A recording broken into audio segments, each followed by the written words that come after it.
There's no downside to it. But I think what we need to recognize is there's some leaders out there that are doing this really effectively. The ones that aren't may actually need some help in terms of how do they build their capability. But maybe it's about how do we translate that into the practical element of the skills that is required out there and help to build these capabilities. That's important. I think it's just helping to make just little shifts at a time too, just little things, just the way you run a meeting, asking questions or whatever. They're just shifting those things in small ways. Just trying something different this week, tomorrow, just little things that can begin to make that shift in terms of how they lead people through change. And for us to keep nudging people to put their hand up and say, actually, I do need help. I would actually like some help in how to do this. For many organizations, there isn't a realization that there is a framework and there's structure to change. There's help out there. There are people who can assist and make change work, because the cost of failure is huge, isn't it?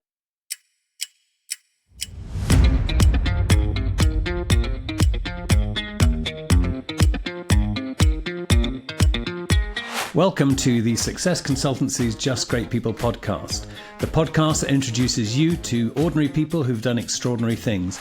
My name is Barry Eustance, and I'd like to introduce you to today's guest.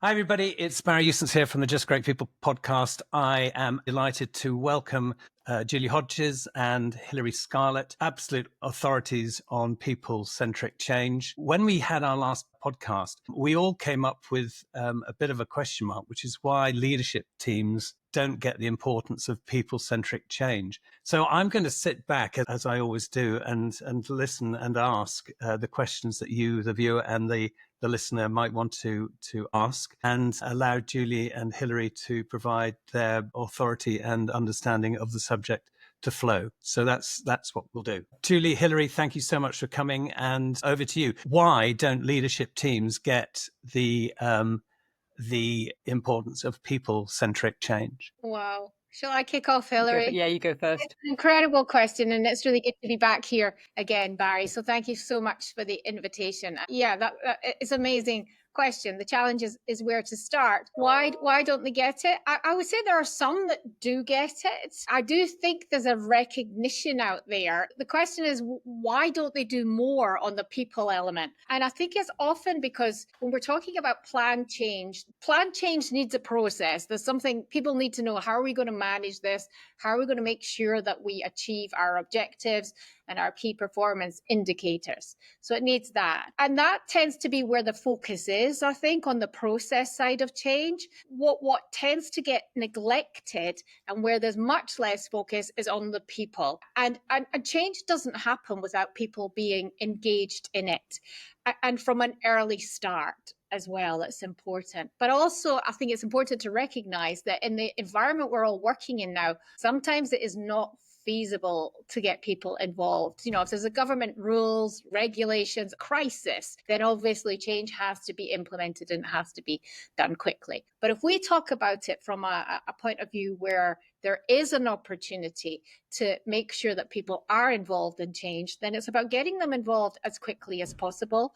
In terms of your question, I think why leaders don't get it is they think, I haven't got the time.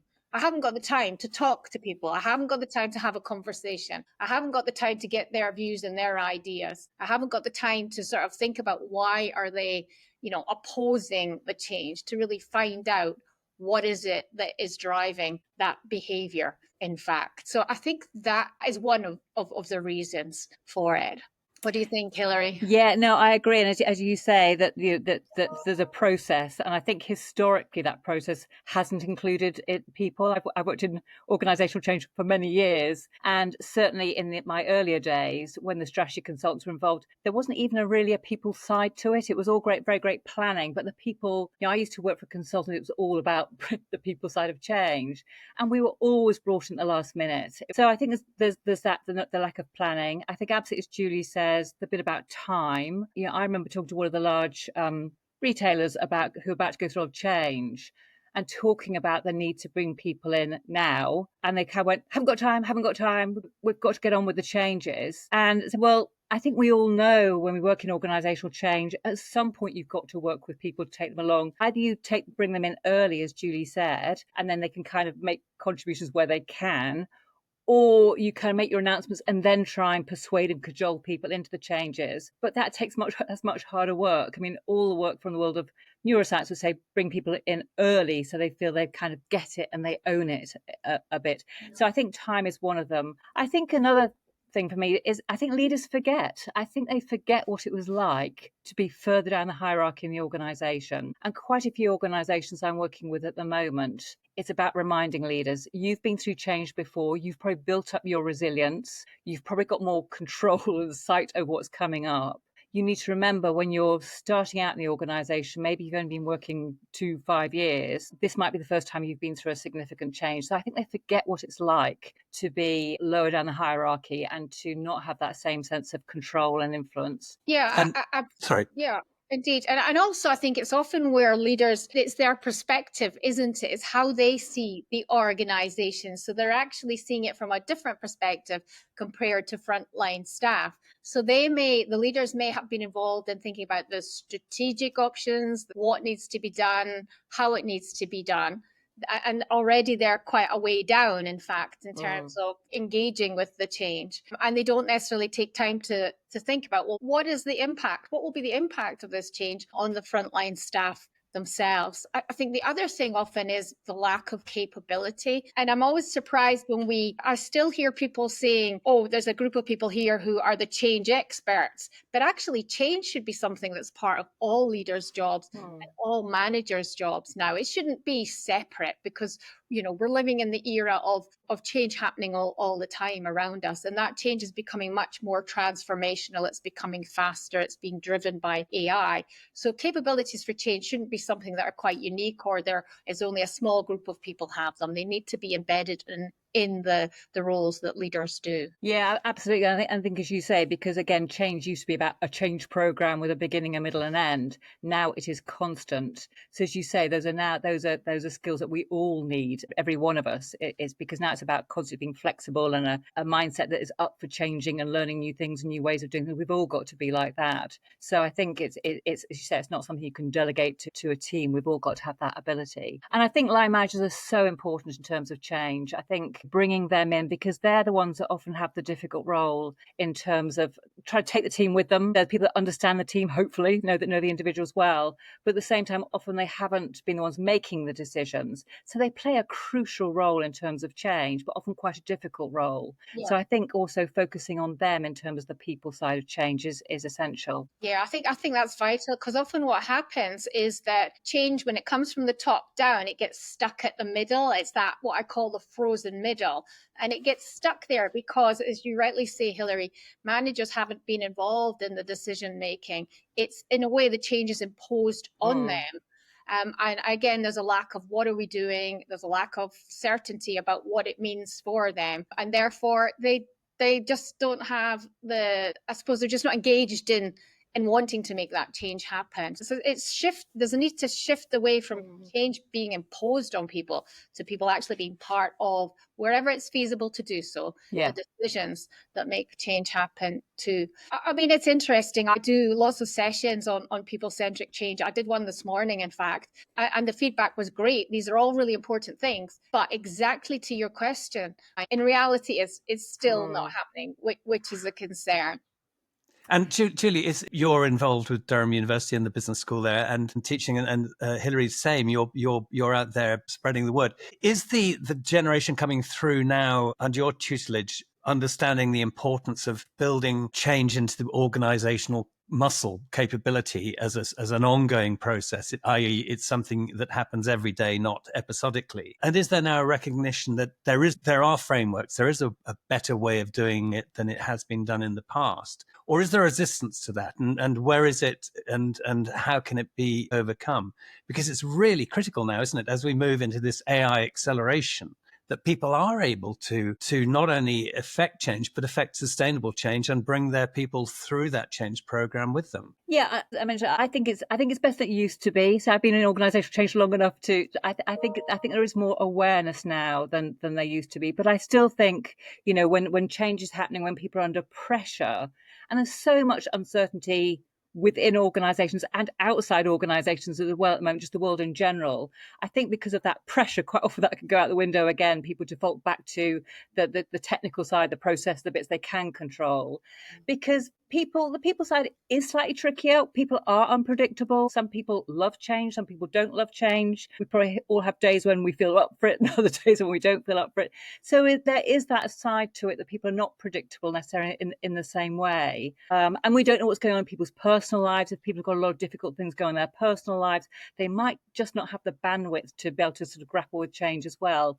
So there's lots of issues to kind of deal with, which again brings me back to why I think line managers are so important, because they should understand for the team what's going on more generally, and how much they can push through change and how much they need to kind of pause during it. Yeah, indeed. So I think there's some organizations that are building it into the organizational muscle, as you say, but I still think, because we're now dealing, as Hilary said, with change, there's change has always been with us all the time, but it is accelerating, and particularly it's being driven by geopolitical issues, but it's being driven by AI. Now, AI, again, has been with us for a long time, but now organizations are thinking, okay, what is the impact? How do I use this successfully in my workplace? And that's causing different challenges for leaders and for managers too. And I think it goes back to what I was saying about building the capabilities in that's important. Making sure that these are capabilities that go right across the organization as well. And in a way, change shouldn't be something we're still talking about how do we do it. We should be doing it. We have a lot of experience, we have a lot of knowledge out there, and it should be something that leaders can effectively deal with. But absolutely, as Hilary said, change is an emotional process. It hits people's emotions. How do we feel about what we do? How concerned are we? What's going to be the impact on our job? Will we have a job at the end of it? And also, I think what I certainly see in the work I do in organizations is that leaders are great at the start of a change process, but they're sometimes invisible by the end of it, often because they've got competing priorities, because another change has hit, etc., etc. So it's about leaders actually sustaining the course and keeping with it. That's important. And again, what Hilary was saying, managers are part of that. They have to be there to facilitate. The manager's role is about creating collaboration. It's about fostering ownership as well. And it's about keeping the conversations going too. Yeah. And I think sometimes some leaders are nervous about that because they don't have the answers. And I think they find that very difficult. I think a lot of people still find it difficult to say, I don't know. And there's an organisation I was working with a year or so ago, and lots of changes, HR changes, they changed people's contracts, the way in which they worked, but they didn't know what the outcome was going to be. So real personal stuff about people's jobs, but leaders, there were no answers yet. It was just work in progress. And one of the things we had to say to managers, if you can do nothing else, just go out and be a good listener right now and keep people focused on what they can control. Because I think the leaders managers just wanted to kind of disappear because they said, I haven't got the answers. This is really personal stuff. My team think I've got the answers, but I haven't got the answers. Because also when there's change, uncertainty around, we start thinking people have got information that they haven't got, because we do start looking at the world through this kind of filter of threat in a way. So we kind of assume that people have got information when perhaps they haven't. So I think it's also about building the confidence of leaders and managers. There are still some things you can do, even in times of uncertainty. You can still focus on being, listening to people well, connecting with people, keeping people focused on what they can control. So I think it's about reminding them things they can do rather than getting anxious about all things they can't do right now as well. Absolutely. And it's about, people need to know what's not going to change as well as what's going to change. And I think often the focus is on what's going to change. And actually often it's quite minor. There's a lot of things that will remain, the status quo will remain stable as well.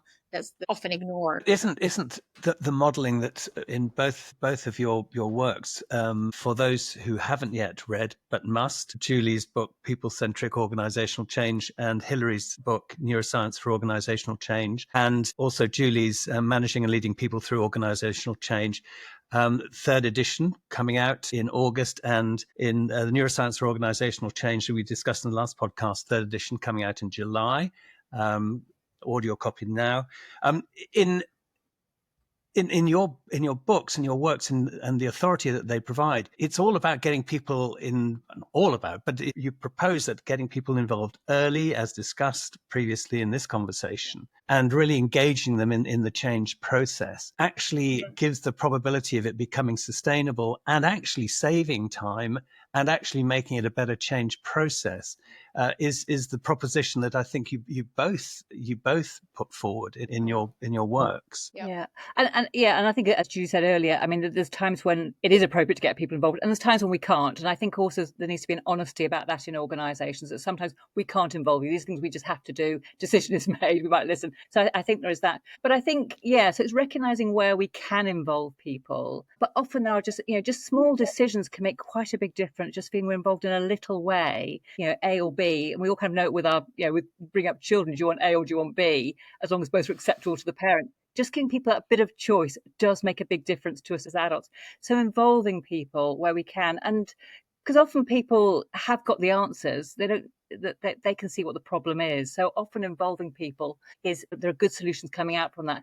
And it just makes such a difference to how people feel about the change. If they feel they've got a bit of control, a bit of influence, we feel very differently about change in the organisation. Yeah, indeed. And I think going back to your original question about why leaders don't get it, partly what has an impact on that is the culture of the organization. So there are cultures that are very forward looking, that are very people centric. There are other cultures that are very traditional, hierarchical, and very process based as well. However, the leaders can inform the culture through role modeling best behavior. Yeah, absolutely. And I think also when leaders have been through change that hasn't worked, there's one particular leader I worked with who did a very successful turnaround of a company, and he just got it. He just got the people side. He was out there with us on the road, and I said to him, how come you get it? Because you have, and he did a great job turning that company around. And he said, because I've been through change before where it didn't work out, because we didn't take people with us.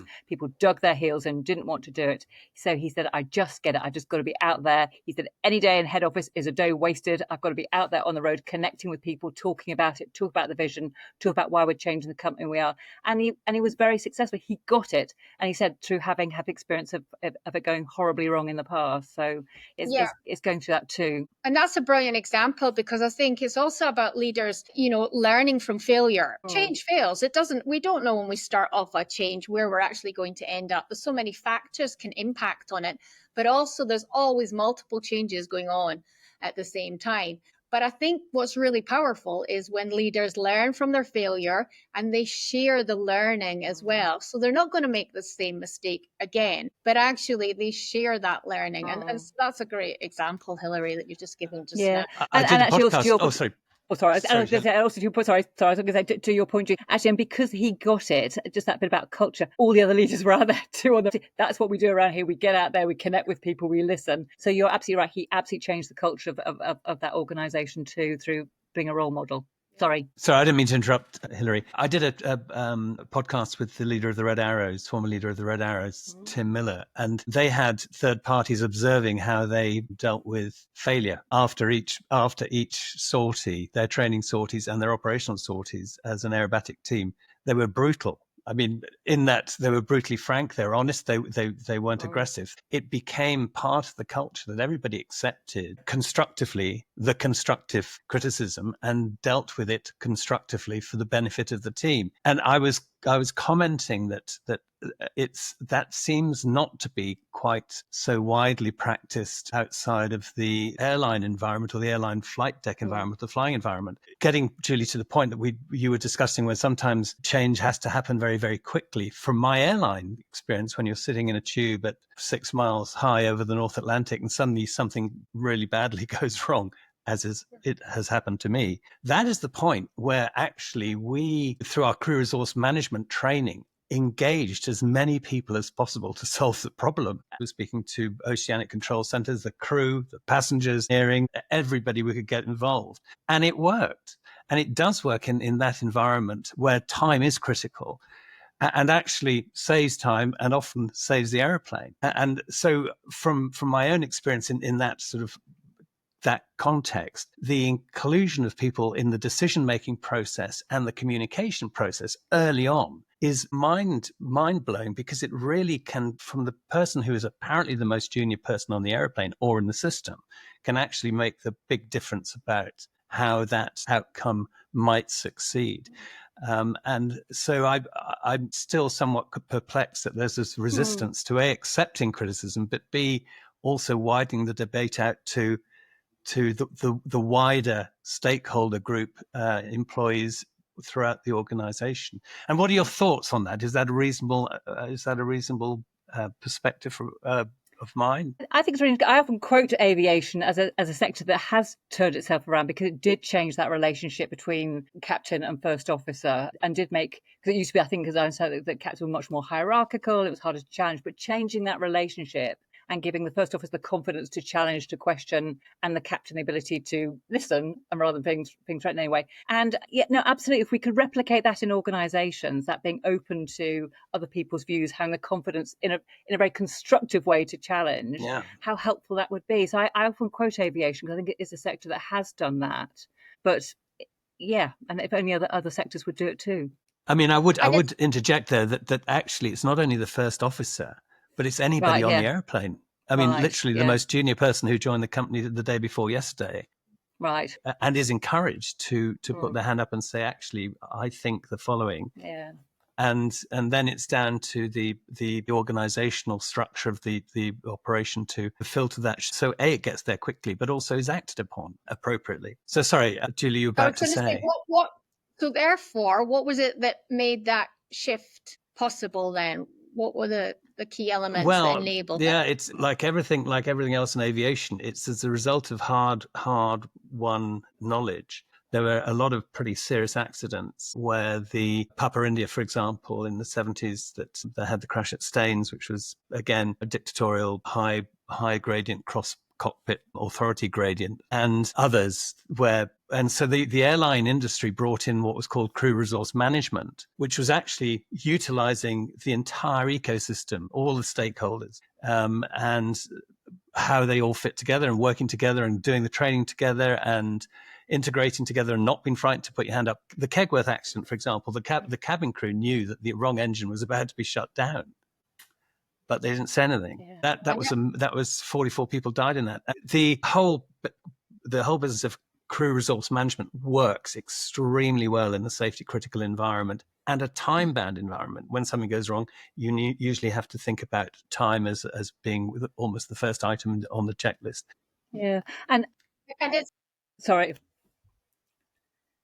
That it's creating that environment where people feel it's safe to put their hand up and say this isn't working or there's a better way of doing it. It's creating that psychologically safe environment where it's okay and they're not going to be sort of shouted at or lose their job because they've taken that risk of saying, hang on, this isn't why it's doing. And actually, I've got a personal story. I had a private pilot's license, a PPL, in the early days, but before there was GPS in the plane. First time after I got my license, I flew out, I got lost. And thought, I'm heading towards Gatwick Airport. But you're absolutely trained. Call in, say, I'm lost. I want to help. And what's brilliant about them is they go, fantastic. Well done you for calling us. How can we help? How can we get you back to your airfield? And I think it was that you're encouraged to put up your hand and say, I've made a mistake. And rather than feeling like an idiot, they say, well done. You've absolutely done the right thing. Because they'd much rather you say, I've made a mistake than go flying into Gatwick or whatever. So that really stayed with me, that different attitude and welcoming the fact someone said, I've got it wrong. And it's a cultural thing.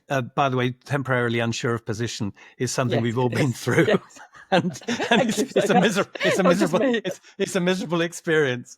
I'm temporarily unsure of position. I wonder if you could help me. And so it's a cultural thing. And of course, it's if culturally we go, okay, it's okay to fail because people do. It's okay to speak up because we'll be better for it. Doesn't matter. In fact, particularly if you're on the front line, you're there dealing with the frontline issues. We need to know about it. And having that open dialogue, that open communication. And your books all suggest that is exactly what's required, that you have this dialogue, this flow, this freedom of information, the psychological safety of being able to do that, and everybody benefits and time is saved and money is saved. What's the downside? I mean, also, and in terms of, I mean, there's no downside to it, but I think what we need to recognize is there's some leaders out there that are doing this really effectively. The ones that aren't may actually need some help in terms of how do they build their capability. So I guess it's all very well for us to talk academically about, yeah, we need people-centric change, but maybe it's about how do we translate that into the practical element of the skills that is required out there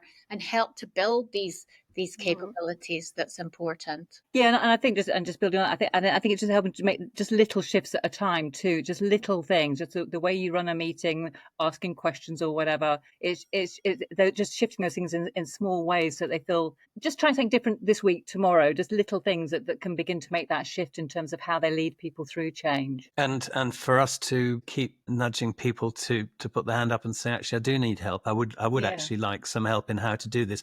I think probably and it's just dawned on me as we're speaking now that I think perhaps for many organizations, there perhaps isn't a realization that there's a framework and there's structure to change, that by your books are just field guides, in my view, on how to do it. Totally practical, totally usable guides for organizations. So I would implore, if you as a listener, dear listener, or a viewer are watching this and going, I wonder, do acquire the books that both Julie, and we'll put all the links on the website and along with this podcast, because they are practical field guides. And if you accept, I think that is something that can be resolved. You've got it. There's help out there. There are people who can assist and make change work, because the cost of failure is huge, isn't it? And the failure hits individuals individually. It hits individuals. So yes, it may hit organizational efficiency and effectiveness, but I think it's the impact that it has on individuals. So when change goes wrong or change is not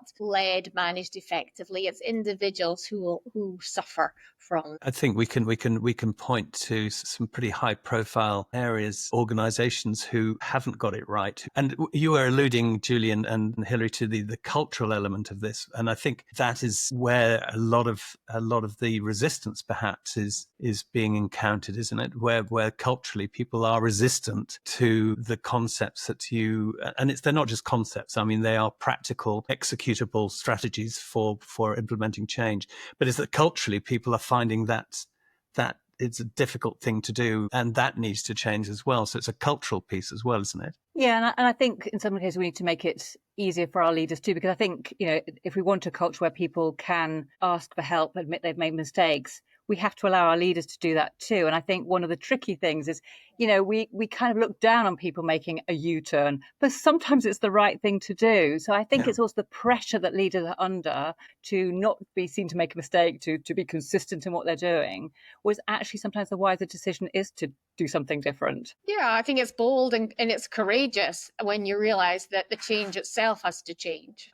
But doesn't it almost always, there has to be tweaks and adjustments down the road, sometimes minor, sometimes major, but isn't that what it's all about? Is it learn, build, measure, learn, pivot is something that rings in my ears. Yeah, but it's about bringing people with them when that happens. So it's about communicating why there may have to be these tweaks, or there may be a different direction that we have to go in. So it's ensuring that people know the reason for that. That's important. And getting go on. Sorry, Hilary, go ahead. And I think why it can be difficult communicating change up front, because I think some leaders have a fear that if they say too much too soon, some things are going to have to change, then they have to say, actually, that's slightly different. So I think that's sometimes why some leaders don't communicate enough up front, because they think, well, if I'm not too sure, so I won't say anything until I'm more sure about what we're doing. But then you have a communication vacuum, and people will fill that gap with their gossip and speculation and waste lots of energy on that. So I think it's not easy. I think communicating early or later with people about change, that there is no perfect solution, I think, to that one. But I think from the world of neuroscience, the suggestion would be communicate earlier if you can, because if not, we will fill that communication vacuum, we will gossip, we we will speculate. And because our brains tend to go into that negative state, we're always going to speculate about how bad it's going to be when these changes come in, not about how fantastic it's going to be. And we may waste huge amounts of energy speculating, gossiping, worrying about things that might never happen. So I think the point about communicating early if you can, but it's not perfect, because it does mean you might have to say, actually, this is now going to be different. We said that, but actually we want this. Yeah, but I think that also builds trust, doesn't it? When leaders are transparent in their communications, it builds trust. And trust is a vital element to ensure successful change. Yeah. If you were to provide some guidance to a listener and a viewer of our podcast today about the next steps to build that organizational muscle so that they're really capable of dealing with change on an ongoing basis, the continuous change. Summary, Julie's thoughts from you that would encourage the resistant listener to break free of those bonds and seek a solution to their resistance to change. What would it be? I think be clear on the rationale for the change and why it's happening. But I would say to leaders, managers, is reach out for help. I mean, you may not have the experience, but there's a lot of people out there who've been through lots of changes, who've learned from it, who failed during change and learned from that too. Reach out and ask them. I would also say what's really important is do look at what is being written about change now that is based on evidence and is fit for purpose with regard to change in organizations today and in the future. One of the reasons that change gets messy, and change is messy, it's complex, is because a number of organizations are still using approaches that are top down, and they were developed in the 1990s and even earlier, and they're not fit for purpose. So make sure that you're building capabilities that are fit for change now and in the future, but your approach that you're using to change is something that is fit for purpose today and in the future as well. Yeah, I think that's absolutely right. I think, that we have far more evidence now about what helps people through change, what keeps people performing, what helps people's mental well-being and emotional well-being.